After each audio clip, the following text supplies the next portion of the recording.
beau jour, j'ai eu une idée qui m'est tombée dessus, je ne sais pas trop pourquoi, mais j'avais entendu l'expression juste avant de mourir, on voit le film de sa vie défiler devant ses yeux.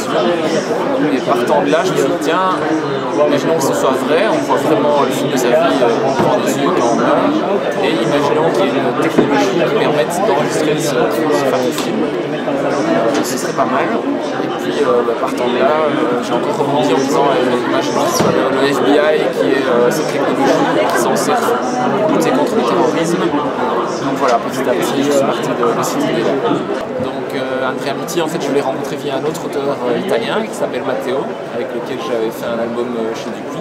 En fait, Andrea est un ami de Matteo. Donc un beau jour, il m'a envoyé un email en disant tiens, voilà, j'aime ce que tu fais, est-ce qu'il y aurait pas moyen de collaborer ensemble? Et justement, à ce moment-là, j'étais en train de développer l'idée de Remind. Donc je lui en ai parlé, il a directement accroché au concept. Et puis voilà, ça s'est fait comme ça. Donc on travaille par diptyque, un peu comme Largo Winch. Ce sont des histoires complètes en 2 tomes. Donc chaque fois un cycle de 2 albums, une histoire complète en 2 albums. Ici on vient de sortir le tome 2, donc on finit le premier cycle. Le tome 3, Andrea l'a quasiment déjà terminé, il sortira en septembre. Et le tome 4, si tout va bien, début de l'année prochaine. Remind, la référence principale, il y a beaucoup de lecteurs qui la font automatiquement parce qu'elle est assez évidente. Je dirais que c'est la série TD 24 heures chrono. Et en même temps, il y a un film aussi, enfin plusieurs films, je dirais, qui ont servi un peu, pas de base, mais auxquels on peut se référer, qui sont un peu semblables. Il y a notamment Face Off, avec John Travolta et Nicolas Cage. Et j'avais une autre référence aussi, c'est un film qui s'appelait Déjà Vu, avec Denzel Washington. Alors les gens, enfin le retour des lecteurs est bon, les gens aiment bien l'histoire, disent qu'il y a beaucoup de rythme. Et ce qui me plaît aussi, c'est que les gens sont assez émus par l'histoire entre le père et le fils, puisque au-delà de cette histoire d'attentat et de terrorisme, il y a quand même une relation assez forte entre un père qui essaie de sauver son fils, mais qui risque de le faire au prix d'un attentat. Donc voilà, c'est aussi ça qui marque les lecteurs.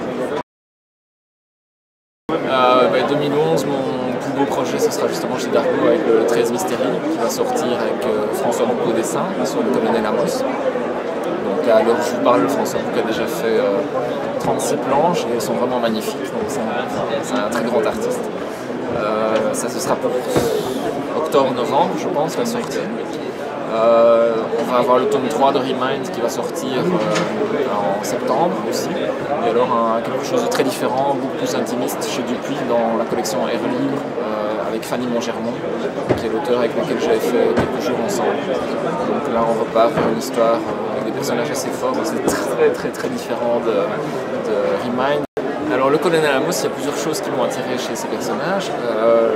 La première chose qui m'a attiré, c'est que c'est un personnage qu'on retrouvait déjà dans le tome 1 de cette série. Donc, 13 pour moi c'est une série culte et j'avais envie de prendre un des personnages les plus importants, les plus emblématiques.